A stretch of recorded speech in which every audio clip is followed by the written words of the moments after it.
أعوذ بالله من الشيطان الرجيم بسم الله الرحمن الرحيم الحمد لله رب العالمين الرحمن الرحيم السلام علیکم ورحمۃ اللہ وبرکاتہ۔ الحمد للہ رب العالمین والصلاة والسلام علی سید الانبیاء والمرسلین وعلی آلہ وصحبہ اجمعین ومن تبعہم بإحسان الی یوم الدین، اما بعد۔ معزز ناظرین، قرآن کریم کے 5ویں پارے کی تفسیر چل رہی ہے اور سورۃ النساء کی آیت نمبر 87 تک کی تفسیر آپ نے سماعت فرمائی ہے۔ آئیے آگے بڑھتے ہیں۔ اعوذ باللہ من الشیطان الرجیم فما لکم فی المنافقین فئتین واللہ ارکسہم بما کسبوا۔ مسلمانوں، تمہیں کیا ہو گیا ہے کہ تم منافقوں کے بارے میں تمہارے دو گروہ ہو گئے ہیں۔ واللہ ارکسہم بما کسبوا، جبکہ ان منافقوں کو اللہ تعالیٰ نے ان کے کرتوتوں کی وجہ سے اوندھا کر دیا ہے، الٹا کر دیا ہے۔ یہاں منافقوں سے وہ منافق مراد ہے جو غزوہ احد کے موقع پر مدینہ سے کچھ دوری کے بعد یہ واپس چلے گئے تھے، یہ کہہ کر کے کہ ہماری بات نہیں مانی گئی۔ تو غزوہ احد کے بعد پھر مسلمانوں کے اندر دو گروہ بن گئے۔ ایک گروہ کا یہ کہنا تھا کہ ہمیں ان منافقین سے بھی لڑنا چاہیے، اور دوسرے گروہ کا کہنا تھا کہ ان سے لڑنا مصلحت کے خلاف ہے۔ تو اللہ تعالیٰ نے کہا کہ ان منافقوں کے بارے میں تمہیں دو گروہ نہیں ہونا چاہیے۔ اتریدون ان تہدوا من اضل اللہ، کیا تم یہ چاہتے ہو کہ تم اسے ہدایت دو جسے اللہ گمراہ کر چکا ہے؟ ومن یضلل اللہ فلن تجد له سبیلا، اور جسے اللہ تعالیٰ گمراہ کر دے تو ہرگز تم اس کے لیے کوئی راستہ نہیں پاؤ گے۔ وَدُّوا لَوْ تَكْفُرُونَ كَمَا كَفَرُوا، یہ تو یہی چاہتے ہیں کہ تم کافر ہو جاؤ جیسے یہ کافر ہو گئے۔ فَتَكُونُونَ سَوَاءً فَلَا تَتَّخِذُوا مِنْهُمْ أَوْلِيَاءَ حَتَّى يُهَاجِرُوا فِي سَبِيلِ اللَّهِ، یہ چاہتے ہیں کہ تم کافر ہو جاؤ جیسے یہ کافر ہیں اور تم دونوں برابر ہو جاؤ، لہٰذا تم ان میں سے کسی کو اپنا دوست نہ بناؤ جب تک کہ یہ اللہ کی راہ میں ہجرت نہ کریں۔ یعنی ان کی اگر وہ واقعی میں اپنے ایمان میں سچے ہیں تو ترک وطن کریں، ہجرت کریں، اس سے یہ پروف ہوگا کہ ہاں ان کا ایمان صحیح ہے۔ فَإِن تَوَلَّوْا، لیکن اگر یہ ہجرت کرنے کی بات نہ مانیں، منہ پھیر لیں، فَخُذُوهُمْ، تو ان کو گرفتار کرو، وَاقْتُلُوهُمْ حَيْثُ وَجَدتُّمُوهُمْ، اور جہاں ان کو پاؤ ان کو قتل کرو۔ یعنی یہ تمہارے دشمن ہیں، تمہارے گھر کے بھیدی ہیں، تمہارے آستین کے سانپ ہیں، ان کو تم قتل کر سکتے ہو، چاہے حل ہو چاہے حرم ہو، ان کو قتل کرنے میں کسی جگہ کی بھی کوئی بندش نہیں ہے۔ وَلَا تَتَّخِذُوا مِنْهُمْ وَلِيًّا وَلَا نَصِيرًا، اور ان میں سے کسی کو تم اپنا دوست اور مددگار نہ بناؤ۔ إِلَّا الَّذِينَ يَصِلُونَ إِلَىٰ قَوْمٍ بَيْنَكُمْ وَبَيْنَهُمْ مِيثَاقٌ، سوائے ان کے جو ان سے تعلق رکھ، یہ منافقین کا دوسرا گروہ ہے کہ جو ان سے تعلق رکھتے ہوں، إِلَىٰ قَوْمٍ بَيْنَكُمْ وَبَيْنَهُمْ مِيثَاقٌ، کہ جس قوم سے اور تم سے کوئی میثاق اور ایگریمنٹ ہوا ہو۔ یعنی اگر ان منافقوں میں سے کچھ لوگ ان لوگوں سے جا کر کے مل گئے ہو جو تمہارے الائی ہوں، جن سے تمہارا معاہدہ ہوا ہے، ایگریمنٹ ہوا ہے، تو پھر ان سے تم جنگ نہ کرو۔ او جاؤکم حسرت صدورہم ان یقاتلوکم او یقاتلوا قومہم، یا وہ منافق ایسے ہوں کہ تمہارے پاس اس حال میں آئیں، حسرت صدورہم، کہ ان کے سینے تنگ ہیں، ان کے دل بیزار ہیں، کس بات سے؟ ان یقاتلوکم، کہ وہ تم سے لڑیں، او یقاتلوا قومہم، یا اپنی قوم سے لڑیں۔ یہ منافقین کا تیسرا گروہ ہے، یعنی جو لڑنا نہیں چاہتا ہے اپنی قوم سے، تم سے مل کر کے اپنی قوم کے خلاف بھی نہیں لڑنا چاہتا، اور اپنی قوم کے ساتھ مل کر کے تمہارے خلاف بھی لڑنا نہیں چاہتا۔ تو اللہ نے کہا کہ ان سے بھی تم جنگ نہ کرو۔ وَلَوْ شَاءَ اللَّهُ لَسَلَّطَهُمْ عَلَيْكُمْ فَلَقَاتَلُوكُمْ، اگر اللہ تعالیٰ چاہتا تو یہ جو نہ لڑنے والے اور تمہارے خلاف سامنے نہ آنے والے لوگ ہیں، اللہ اگر ان کو چاہتا تو ان کو بھی تمہارے اوپر مسلط کر دیتا، فَلَقَاتَلُوكُمْ، اور یہ ضرور تم سے لڑتے۔ فَإِنِ اعْتَزَلُوكُمْ فَلَمْ يُقَاتِلُوكُمْ وَأَلْقَوْا إِلَيْكُمُ السَّلَمَ فَمَا جَعَلَ اللَّهُ لَكُمْ عَلَيْهِمْ سَبِيلًا، تو اگر یہ تم سے ہٹ جائیں، الگ ہو جائیں اور تم سے جنگ نہ کریں اور تمہاری جانب صلح کا پیغام بھیجیں، فَمَا جَعَلَ اللَّهُ لَكُمْ عَلَيْهِمْ سَبِيلًا، تو اللہ تعالیٰ نے ان کے خلاف کارروائی کرنے کا تمہیں کوئی حق نہیں دیا ہے۔ سَتَجِدُونَ آخَرِينَ يُرِيدُونَ أَن يَأْمَنُوكُمْ، اب یہ منافقوں کے چوتھے گروہ کا تذکرہ ہو رہا ہے کہ تم ایسے بھی دوسرے لوگوں کو پاؤ گے، یریدون ان یأمنوکم، جو یہ چاہتے ہیں کہ تم سے بھی محفوظ رہیں، ویأمنوا قومہم، اور اپنی قوم سے بھی محفوظ رہیں۔ یعنی یہ منافقوں کا چوتھا گروہ ہے جو جنگ سے بیزار ہونے کے معاملے میں بھی منافقت کا اظہار کر رہا ہے۔ یہ ظاہر تو یہ کرتے تھے کہ ہم مسلمانوں سے جنگ نہیں کرنا چاہتے، لیکن یہ جھوٹا اعلان صرف اس لیے تھا تاکہ مسلمان انہیں قتل نہ کریں، مسلمان انہیں قتل کرنے سے باز رہیں۔ لیکن جب دوسرے کفار مسلمانوں کے خلاف کسی قسم کی سازش رچتے تو یہ ان کی سازش میں شریک ہوتے۔ تو اللہ نے فرمایا کہ سَتَجِدُونَ آخَرِينَ يُرِيدُونَ أَن يَأْمَنُوكُمْ، ان قریب تم دوسرے ایسے لوگوں کو بھی پاؤ گے جو تم سے بھی محفوظ رہنا چاہتے ہیں، وَيَأْمَنُوا قَوْمَهُمْ، اور اپنی قوم سے بھی محفوظ رہنا چاہتے ہیں۔ كُلَّمَا رُدُّوا إِلَى الْفِتْنَةِ أُرْكِسُوا فِيهَا، جب انہیں کسی فتنے کی طرف بلایا گیا تو یہ اس میں اونھے منہ جا گرتے ہیں۔ جس بھی مسلمانوں کے خلاف فتنے اور سازش میں ان کو بلایا جاتا ہے یہ جا کر کے شریک ہو جاتے ہیں۔ فَإِن لَّمْ يَعْتَزِلُوكُمْ وَيُلْقُوا إِلَيْكُمُ السَّلَمَ وَيَكُفُّوا أَيْدِيَهُمْ فَخُذُوهُمْ وَاقْتُلُوهُمْ حَيْثُ ثَقِفْتُمُوهُمْ، تو اگر یہ تم سے الگ نہ ہوں اور تمہاری طرف صلح کا پیغام نہ بھیجیں اور اپنے ہاتھوں کو تم سے روک کر کے نہ رکھیں، فَخُذُوهُمْ، تو منافقوں کے اس چوتھے گروہ کو بھی تم پکڑو، وَاقْتُلُوهُمْ حَيْثُ ثَقِفْتُمُوهُمْ، اور جہاں ان کو پاؤ ان کو قتل کرو، وَأُولَٰئِكُمْ جَعَلْنَا لَكُمْ عَلَيْهِمْ سُلْطَانًا مُبِينًا، یہی وہ لوگ ہیں جن کے خلاف ہم نے تمہیں کھلا ہوا اختیار دیا ہے، یعنی ان کے بارے میں تمہیں پوری اتھارٹی ملی ہے کیونکہ یہ تمہارے کھلے ہوئے دشمن ہیں۔ اب اس کے بعد کسی مومن کی جان کی کیا قیمت ہے، اگر کسی مومن کو کوئی غلطی سے قتل کر دے تو اس کی کیا سزا ہے، اس کا کیا کفارہ ہے، اللہ تعالیٰ نے آیت نمبر 92 اور 93 میں بیان کیا۔ فرمایا کہ وَمَا كَانَ لِمُؤْمِنٍ أَن يَقْتُلَ مُؤْمِنًا إِلَّا خَطَأً، کسی مومن کا یہ کام نہیں ہے کہ وہ کسی مومن کو قتل کرے، کسی مومن کو یہ زیب نہیں دیتا، کسی مومن کے یہ لائق یہ کام نہیں کہ وہ کسی دوسرے مومن کو قتل کرے، الا خطا، الا یہ کہ غلطی سے ایسا ہو جائے۔ ایک ہوتا ہے کہ قتل کرنے کے ارادے سے اور قتل کے آلے سے کسی نے کسی پر حملہ کیا تو یہ تو قتل عمد مانا جائے گا، لیکن قتل کرنے کا آلہ بھی نہیں تھا اور ارادہ بھی قتل کرنے کا نہیں تھا، غلطی سے قتل ہو گیا، تو ایسی صورت میں کیا کیا جائے گا؟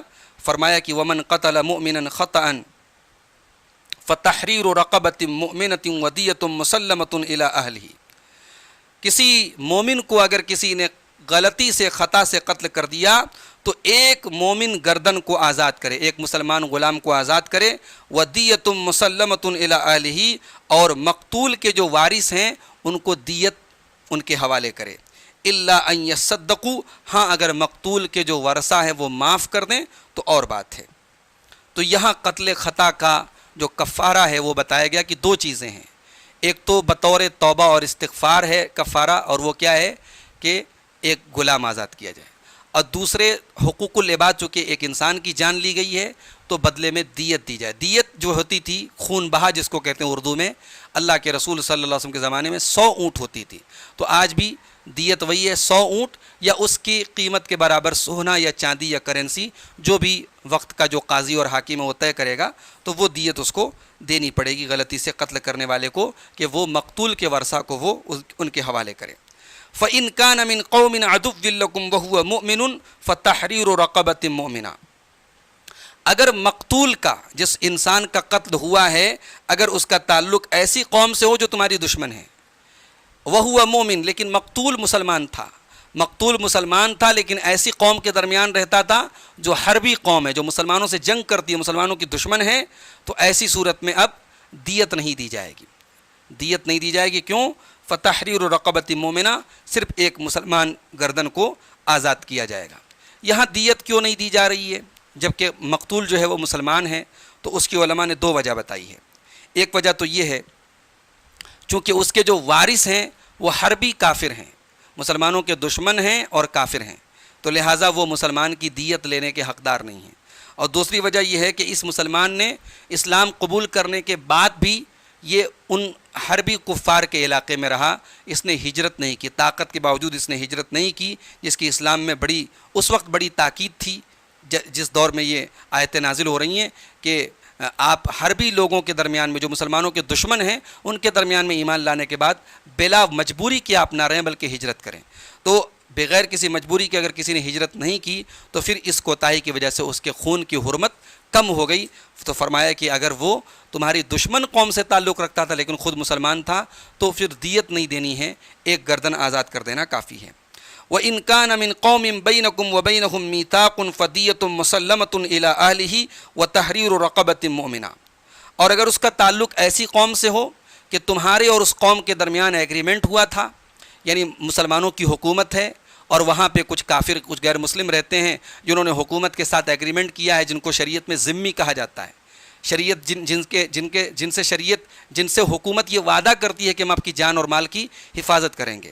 تو اگر اس مقتول کا تعلق ایسی قوم سے ہو جس سے مسلمانوں سے ایگریمنٹ ہوا ہو، فدیۃ مسلمۃ الی اہلہ، تو اس کے گھر والوں کو دیت بھی دینی ہوگی، وتحریر رقبۃ مؤمنہ، اور ایک مسلمان کی گردن بھی آزاد کرنی ہوگی، ایک مسلمان غلام کو بھی آزاد کرنا پڑے گا. یعنی ذمی کا اگر قتل ہوا ہے تو پھر اس کی جان بھی ویسی ہی ہے جیسے ایک مسلمان کی جان ہے، اور اس پر دیت بھی دینی ہوگی اور گردن بھی آزاد کرنی ہوگی. فمن لم یجد فصیام شہرین متتابعین، اور جو ایک غلام کو آزاد کرنے کی طاقت نہ رکھے وہ لگاتار 2 مہینے روزہ رکھے. لگاتار 2 مہینے کی شرط ہے، اگر بیچ میں روزہ توڑ دیا تو پھر وہاں سے نئے سرے سے گنتی کرنی پڑے گی، الا یہ کہ کوئی شرعی عذر ہو، بیمار ہو گیا، یا عورتوں کے ساتھ حیض و نفاس کا مسئلہ آ گیا، وہ الگ بات ہے. لیکن 2 مہینے لگاتار جہاں بھی شریعت میں روزہ رکھنے کا حکم دیا گیا کفارہ میں، وہاں لگاتار رکھنا پڑے گا.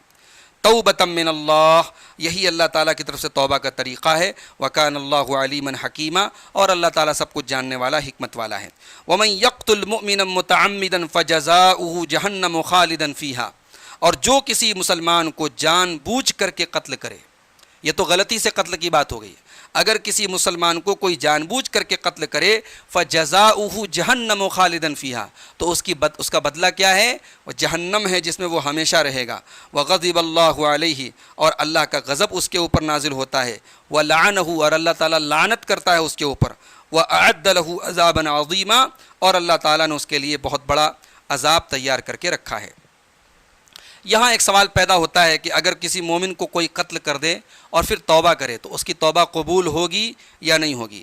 بعض علماء کہتے ہیں کہ چونکہ اتنی سخت وعید آئی ہے ایک مومن کے قاتل کے بارے میں، لہذا اس کی توبہ قبول نہیں ہوگی. لیکن قرآن اور سنت کے واضح نصوص سے یہ بات ثابت ہے کہ اگر سچی توبہ کی جائے، توبۃ نصوحہ جس کو قرآن میں کہا گیا، تو اس سے ہر قسم کے گناہ معاف ہو سکتے ہیں. چنانچہ سورہ فرقان کی آیت نمبر 70 میں اللہ تعالیٰ نے فرمایا الا من تاب وآمن وعمل عملا صالحا.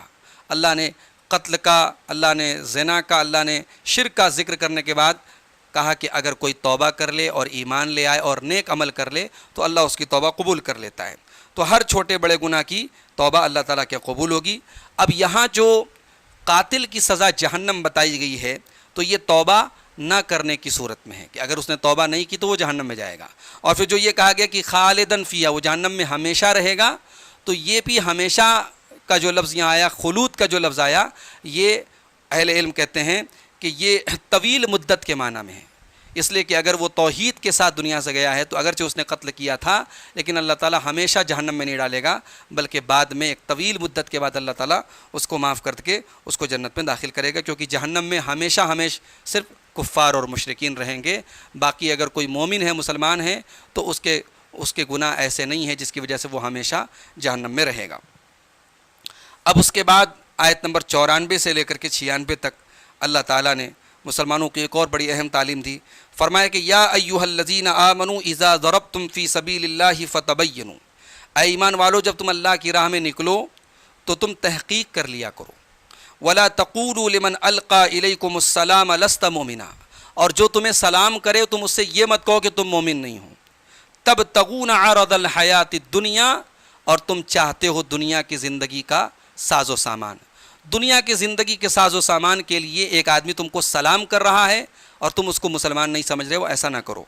فَعِندَ اللَّهِ مَغَانِمُ كَثِيرًا، اللہ تعالیٰ کے پاس بہت ساری غنیمتیں اور بہت سارے فائدے کی چیزیں ہیں.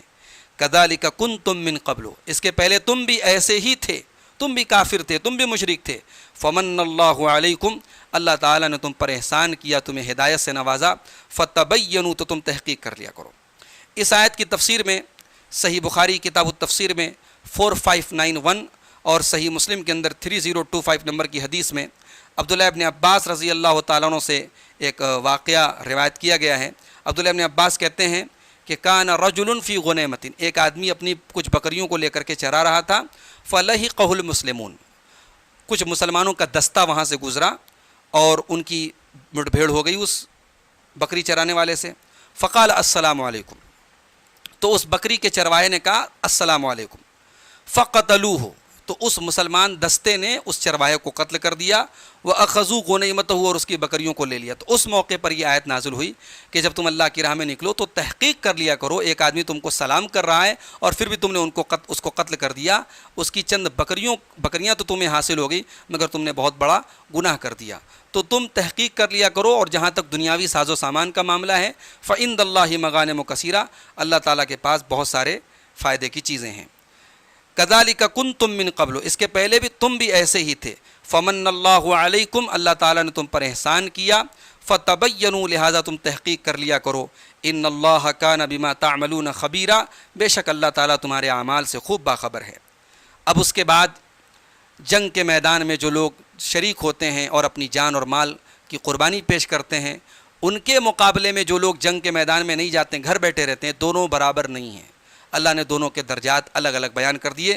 فرمایا لا یستوی القاعدون من المؤمنین غیر اولی الضرر، مومنوں میں سے جو لوگ اپنے گھر میں بیٹھے رہیں بغیر عذر کے، والمجاہدون فی سبیل اللہ باموالہم وانفسہم، اور جو اللہ کی راہ میں جہاد کریں اپنے مال اور اپنی جان کے ذریعے، دونوں برابر نہیں ہو سکتے۔ یہاں اللہ تعالیٰ نے بیٹھنے والوں کے لیے ایک ایکسیپشن کیا، غیر اولی الضرر، بغیر عذر کے، یعنی اگر کسی مجبوری اور عذر کی وجہ سے کوئی جہاد میں شریک نہیں ہو پایا ہے لیکن اس کی پوری خواہش تھی کہ وہ جہاد میں شریک ہوتا تو اس کو بھی پورا ثواب ملے گا۔ جب یہ آیت کریمہ نازل ہوئی تھی تو حضرت عبداللہ ابن ام مکتوم رضی اللہ تعالیٰ عنہ، جو نابینا صحابی تھے، اندھے تھے، آنکھیں نہیں تھی ان کے پاس، وہ اللہ کے رسول کے پاس آئے اور انہوں نے کہا کہ اللہ کے رسول، ہم تو معذور ہیں جس کی وجہ سے ہم جہاد میں شامل نہیں ہو پاتے ہیں۔ یعنی ان کا کہنا یہ تھا کہ اللہ تعالیٰ کہہ رہا ہے کہ بیٹھے رہنے والے اور جہاد کرنے والے برابر نہیں ہو سکتے، تو ہم تو مجبوراً بیٹھ رہے ہیں، تو پھر ہمیں تو چاہ کر کے بھی وہ ثواب نہیں ملے گا جو اللہ کی راہ میں جان اور مال قربان کرنے والوں کو مل رہا ہے۔ تو اللہ تعالیٰ نے اس کے بعد بطور فضل و کرم اس آیت کریمہ میں ایک استثناء کے طور پر ایک جملہ اس میں اللہ تعالیٰ نے نازل کیا، غیر اولی الضرر، ایک لفظ بڑھایا کہ وہ لوگ جو بغیر عذر کے، بغیر مجبوری کے بیٹھ جائیں وہ برابر نہیں ہو سکتے۔ لیکن اگر کوئی مجبوری کی وجہ سے گھر میں بیٹھا ہے لیکن خواہش ہے اس کی اللہ کی راہ میں جانے کی، تو اس کو پورا ثواب ملے گا۔ چنانچہ صحیح بخاری کی 2839 نمبر کی حدیث ہے، پیارے نبی صلی اللہ علیہ وسلم فرماتے ہیں کہ ان اقواما بالمدینہ، مدینہ کے اندر کچھ لوگ رہتے ہیں، خلفنا، ہمارے پیچھے، ما سلکنا شعبا ولا وادیا، ہم کسی وادی اور کسی علاقے کو پار نہیں کرتے ہیں، الا وہم معنا فیہ، مگر وہ لوگ اس وادی میں ہمارے ساتھ ہوتے ہیں، حبسہم العذر، ان کو عذر نے روک لیا ہے، وہ مجبوری کی وجہ سے ہمارے ساتھ نہیں جا پاتے ہیں۔ تو اللہ تعالیٰ نے کہا کہ جو لوگ مومنوں میں سے بغیر عذر کے بیٹھے رہیں اور جو لوگ اللہ کی راہ میں اپنی جان اور مال سے جہاد کریں، وہ دونوں برابر نہیں ہو سکتے۔ فضل اللہ المجاہدین بانفسہم واموالہم علی القاعدین درجہ، اللہ تعالیٰ نے اپنی جان و مال کے ذریعے جہاد کرنے والوں کو بیٹھنے والوں پر ایک درجہ فضیلت عطا فرمائی ہے۔ وَكُلًّا وَعَدَ اللَّهُ الْحُسْنَى، اور ہر ایک سے اللہ تعالیٰ نے بھلائی کا وعدہ کیا ہے۔ یعنی کہ جان و مال سے جہاد کرنے والوں کو جو فضیلت حاصل ہوگی وہ جہاد میں حصہ نہ لینے والوں کو تو وہ فضیلت حاصل نہیں ہوگی، لیکن اس کا مطلب یہ نہیں کہ اگر یعنی ایسے ایمرجنسی کے حالات نہیں کہ سب کے لیے جہاد فرض ہے، تو ظاہر ہے کہ علماء نے اس آیت سے اسی لیے استدلال کیا ہے کہ جہاد عام حالات میں فرض عین نہیں ہے کہ ہر آدمی کو جہاد کرنا پڑے، بلکہ فرض کفایہ ہے۔ اگر ضرورت بھر کے لوگ وہ جہاد کر رہے ہیں تو باقی لوگوں کی طرف سے بھی فریضہ ادا ہو جائے گا۔ تو جو فضیلت ان کو مل رہی ہے اللہ کی راہ میں جہاد کرنے والوں کو، باقی لوگ اس سے محروم ہیں، مگر اللہ تعالیٰ نے ہر ایک سے بھلائی کا وعدہ کیا۔ وَكُلًّا وَعَدَ اللَّهُ الْحُسْنَى، ہر ایک سے اللہ تعالیٰ نے بھلائی کا وعدہ کیا ہے۔ وَفَضَّلَ اللَّهُ الْمُجَاهِدِينَ عَلَى الْقَائِدِينَ أَجْرًا عَظِيمًا، اور اللہ تعالیٰ نے مجاہدین کو، بیٹھے رہنے والوں پر بڑے اجر کی فضیلت عطا فرمائی ہے۔ درجات منہ ومغفرۃ ورحمہ، اللہ تعالیٰ ان مجاہدین کو اپنی طرف سے درجات بھی عطا فرمائے گا، مغفرت بھی عطا فرمائے گا اور رحمت بھی عطا فرمائے گا۔ وکان اللہ غفور الرحیم، اور اللہ تعالیٰ بہت بخشنے والا، رحم کرنے والا ہے۔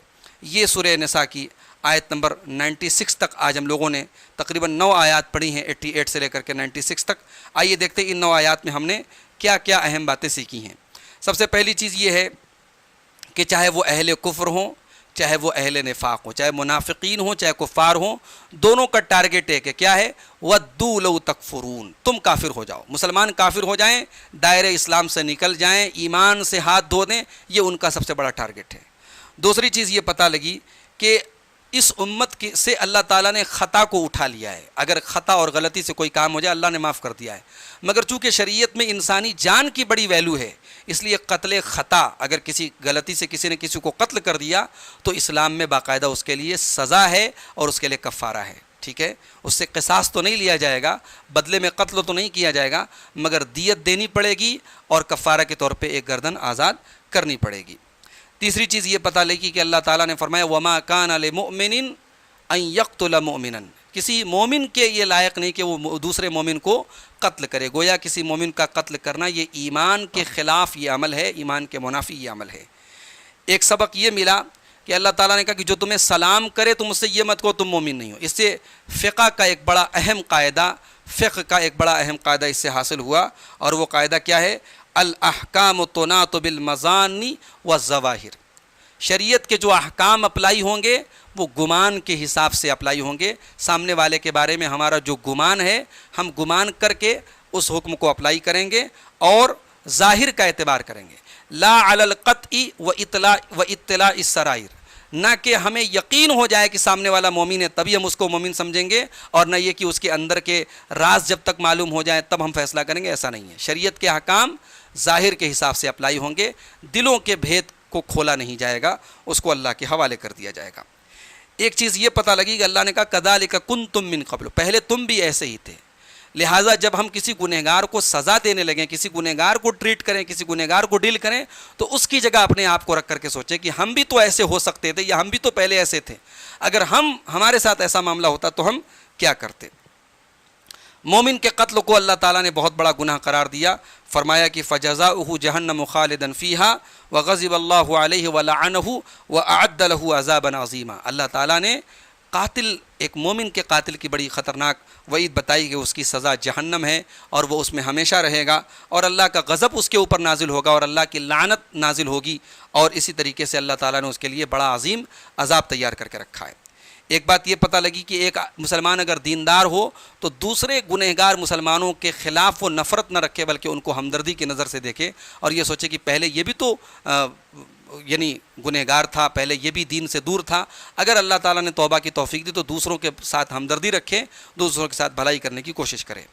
ایک چیز یہ پتہ لگی کہ جہاد میں شرکت کرنے والے اور جہاد میں شرکت نہ کرنے والے دونوں برابر نہیں ہو سکتے. اور ایک چیز یہ بھی پتہ لگی کہ عام حالات میں جہاد یہ فرض عین نہیں ہے، ہر ایک کے اوپر، ہر ایک انڈیویزول کے اوپر فرض نہیں ہے، بلکہ فرض کفایہ ہے. اگر ضرورت بھر کے لوگ وہ کام کر رہے ہیں تو باقی لوگوں سے وہ فریضہ ساقط ہے. تو یہ آج ہم لوگوں نے سورۃ النساء کی آیت نمبر 96 تک پڑھا ہے.